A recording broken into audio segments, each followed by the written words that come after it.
All right, so I want to talk about RFK Jr., who is obviously running alongside Marianne Williamson in the Democratic primary to try to challenge Joe Biden for the 2024 presidential election. So there's obviously a lot to talk about when it comes to RFK Jr. This is sort of like the most recent thing that has been popping off online for some goddamn reason. But, I got a couple of different things that I want to get into in terms of his beliefs and his ideological framework and his policy agenda and all of that. But I also want to get into this recent sort of like simping that we have seen both from conservatives and from even liberal outlets like CNN that have been fawning over this guy for basically, I guess, going out in skinny jeans and lifting some weights. So we're going to get through all of this, and then I'm going to show you guys why I'm not really a big fan of RFK Jr. and why I would definitely place myself, at least policy-wise, much more in the Marianne Williamson camp. But essentially, here we have RFK Jr. Lifting some weights outdoors, again in skinny jeans, and he's doing sort of an incline bench press here. So let's just go ahead and watch this, and then I'll tell you guys why this kind of blew up into a big thing here. I'm not going to touch the bar until I see it stop for more than a second. Let's go. Let's go. Let's go.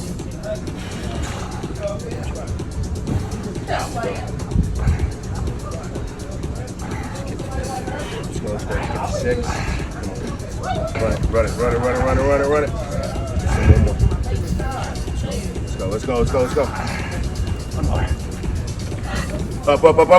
Up. Okay, so basically the reason why this sort of like blew up online, especially over on Twitter, is because he ended up posting this clip along with I think a couple other clips, and he was like getting ready or getting like beefed up for my debate with Joe Biden or something like that, and he was sort of using it as a selling pitch. Now, first off, just as somebody who goes to the gym on a regular basis and lifts weights, this weight right here, given the response from conservatives about how this man is like basically a god for being able to go out and do this weight is not that much. I mean, like, this is kind of the weight that like your average American 14-year-old would be able to lift. I mean, it's like, 25s on either side plus some 10s in the bar for an incline chest press, and he seemed like he was kind of struggling there. Now, some other people have said like, oh, this was sort of at the end of his workout. Whatever the case may be, it's not as if this man is Dwayne "The Rock" Johnson. It's not as if he's Arnold Schwarzenegger or something like that. He was just sort of like working out, and also just based on the fact that this man is, I think, in his late 60s at this point, and looks the way that he does, I wouldn't be surprised at all if this man is pretty much 100% on some sort of steroids. Okay, so that was basically the clip that went viral, and of course we immediately had conservatives whose brains have just been completely rotten in the modern age of American politics, and they just seem to think that like, the presidential election is determined by who can go out in skinny jeans and lift a bunch of weights. So, I mean, we have here from Billy Hot Takes, he says, RFK pushing weight?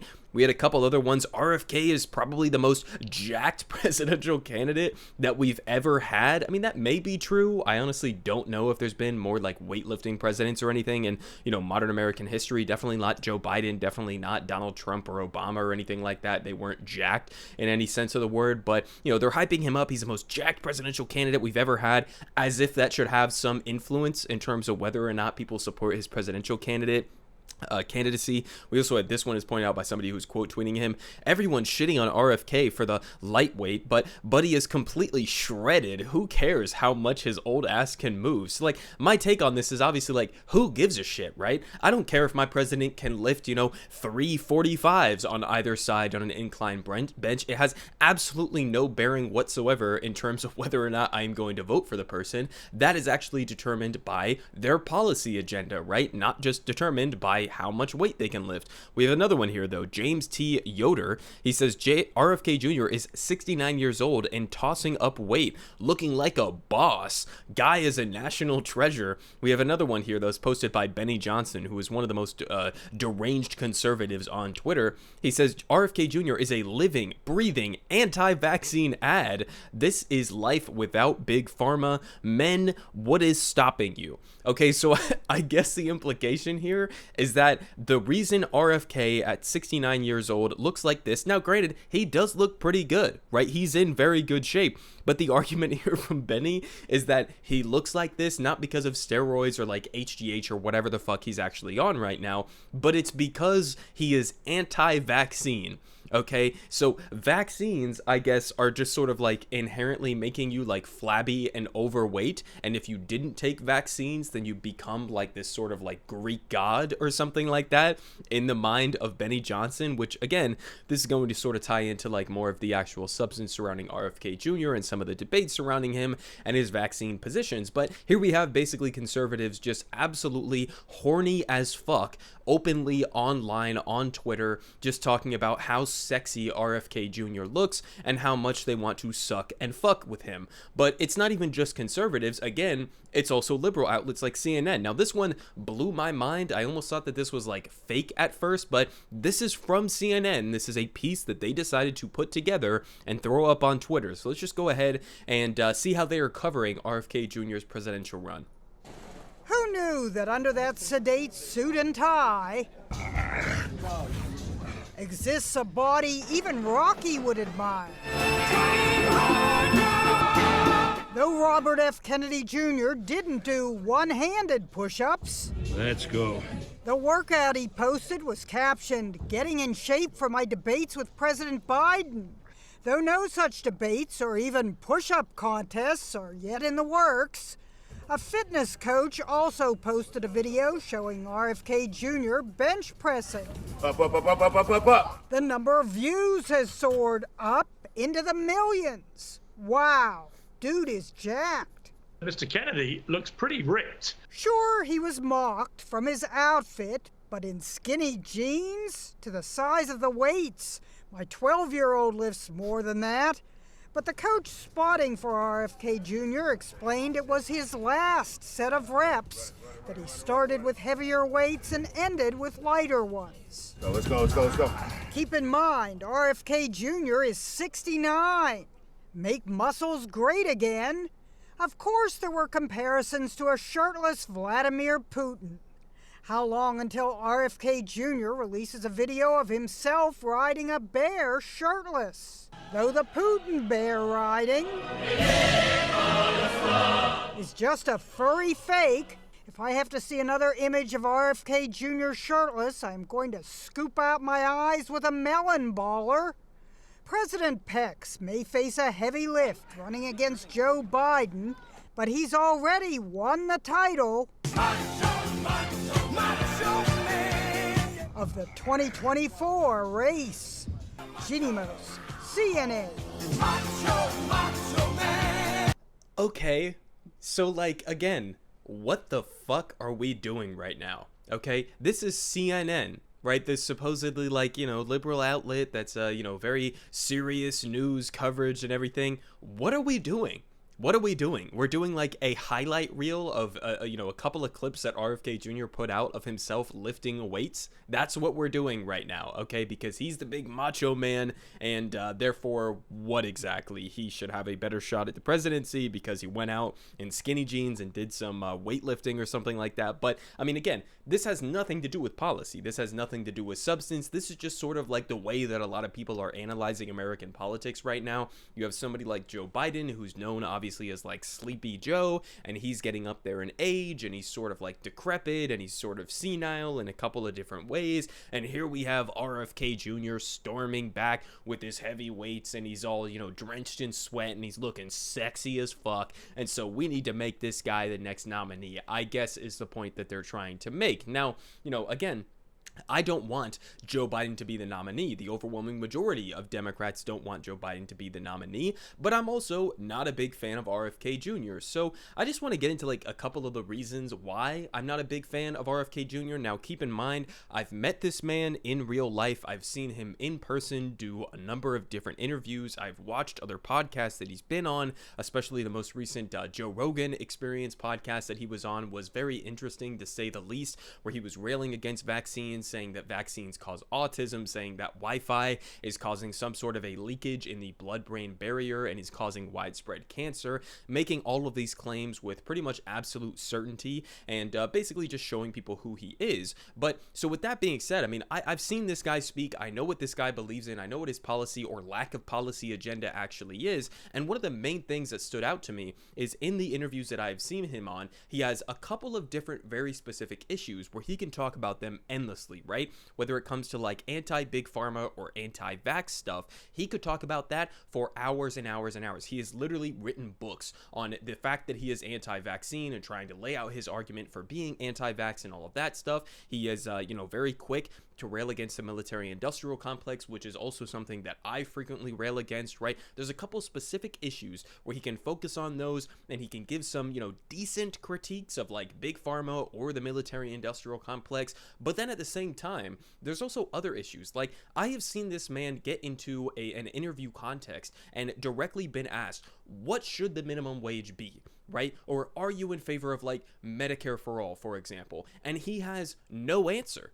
I mean, this man does not have a coherent, complete, economic or presidential agenda that he is putting forward right now. He has a couple of key issues. Those seem to be launching him more so into the spotlight. And then he has other issues where it seems like he barely has thought about these things at all and doesn't have, number one, an actual coherent policy agenda, or number two, an actual strategy should he be the presidential nominee to actually implement these policies if he was the president, right? So, just to give you a perspective here, as pointed out by this Forbes article, in terms of some of the controversial things that he has said. Now, some of these I actually agree with, some of them I don't agree with, but let's just go through some of the highlights here. So as pointed out by Forbes, they say he believes that mass shootings are linked to prescription drugs. They say Kennedy Jr. blamed school shootings on drugs like the antidepressant Prozac in Monday's Twitter discussion, telling owner Elon Musk, quote, prior to the introduction of Prozac, we had almost none of these events.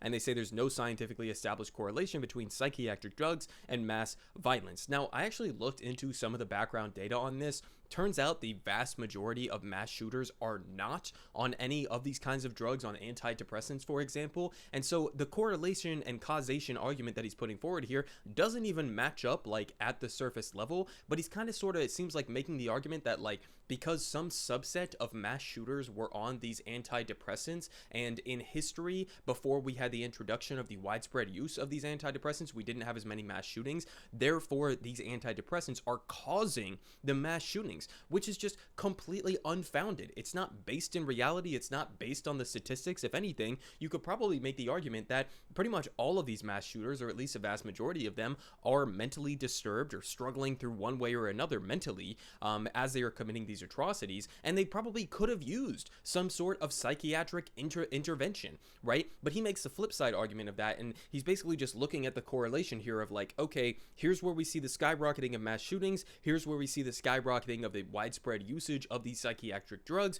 therefore the drugs are causing the mass shootings. It's just not true, okay? And he also doesn't have that substantive critique of like the proliferation of guns in this country and how that could be participating in the increasing amount of mass shootings that we have seen in this country, right? Ignoring the fact that other countries in Europe, for example, also have widespread usage of these same kinds of drugs and don't have the same kinds of frequencies for mass shootings. Why? Because they don't have the same proliferation of guns in their country, right? So it's something like that where I would just look at this and I would be like, okay, I'm kind of starting to doubt your judgment here, right? I'm kind of starting your doubt, or to doubt your ability to actually parse through the information here and come to accurate conclusions. But then they continue here with like some other things, which again, like I kind of agree with. Now, keep in mind, I mean, this guy comes from a background where basically like a huge portion of his family was either killed in some sort of like conspiratorial context, or they just ended up dying in tragic ways. And so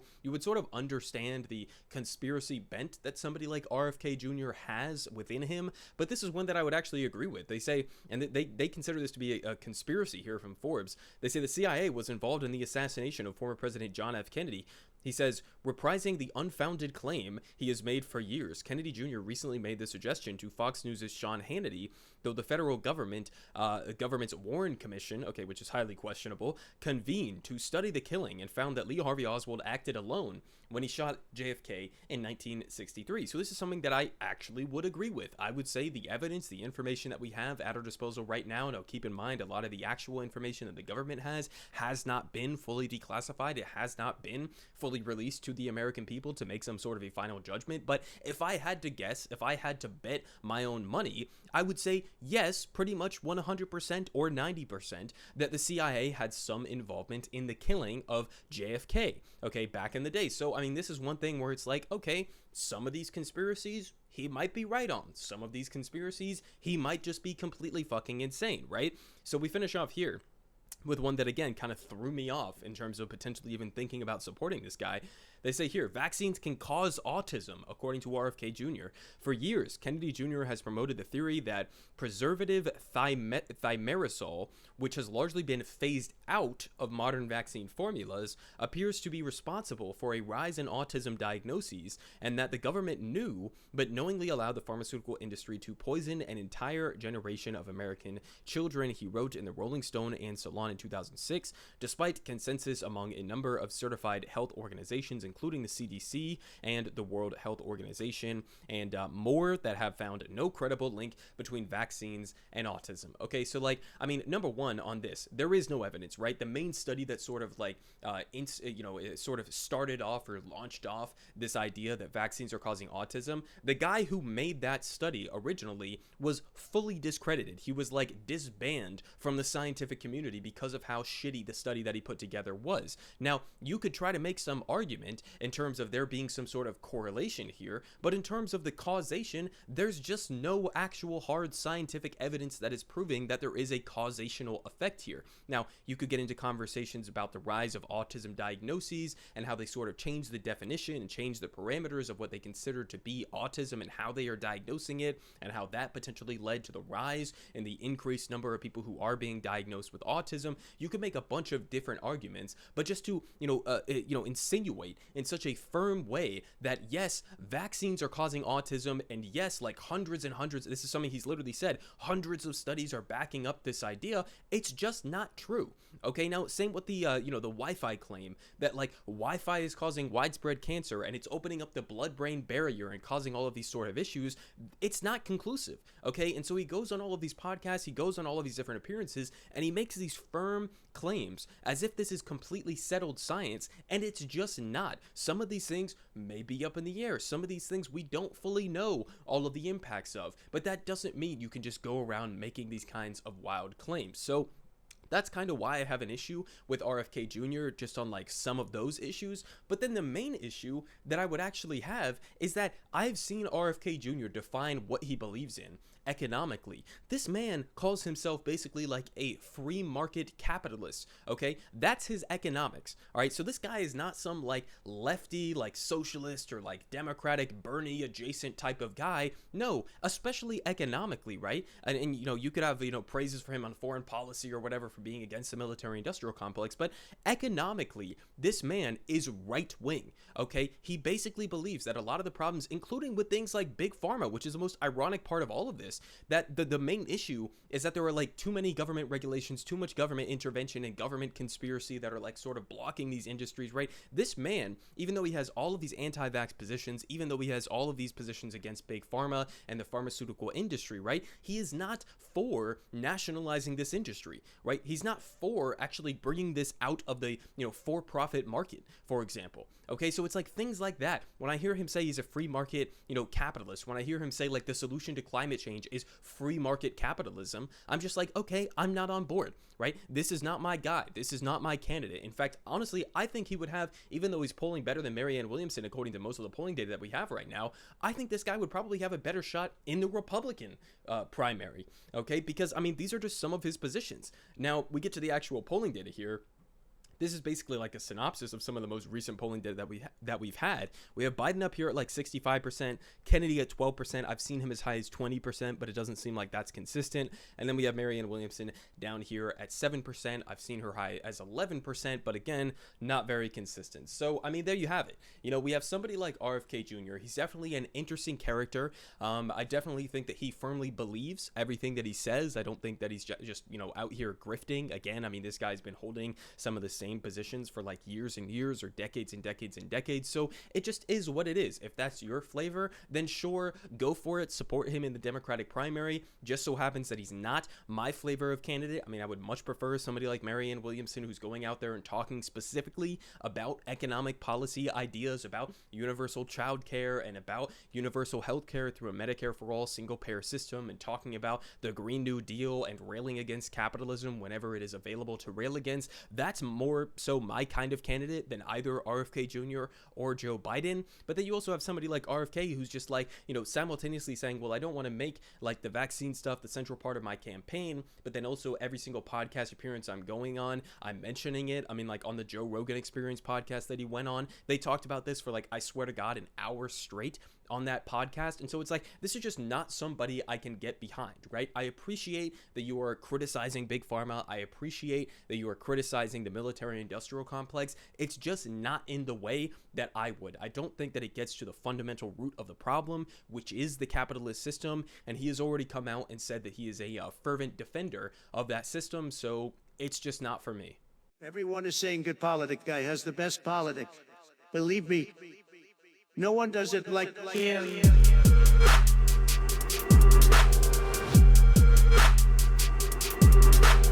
Believe me, everyone is saying